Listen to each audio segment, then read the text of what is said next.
Hola, soy tu amigo Seymour Borno y vamos en búsqueda del tigre de Malasia. Acompáñanos. Esto es una misión muy peligrosa. Podemos ir. Aquí está mi compañero de gira, Mauricio Abuti. Mauricio, vamos al encuentro del tigre de Malasia. Síganos, amigos. Estamos entrando en la cueva del tigre. Ahí está en su estado natural. Parece que se comió una presa.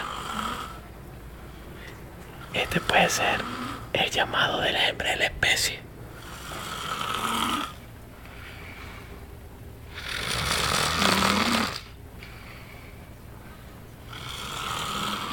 Es una especie en peligro de extinción.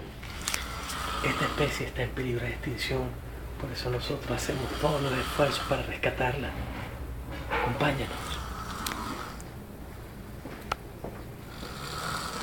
Peligroso. Mauricio viene con armado.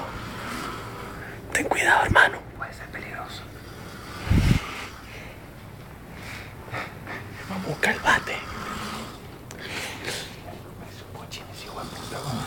Sí, dicen aplica a la raza.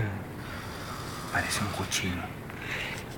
Dice la leyenda que este tigre albino puede ser descendencia de los cochinos salvajes del norte, pero no estamos seguros de eso.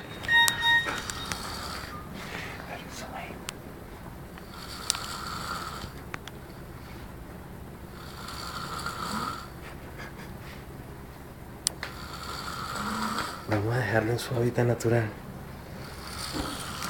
Hasta aquí lo dejamos, este es el fin del programa.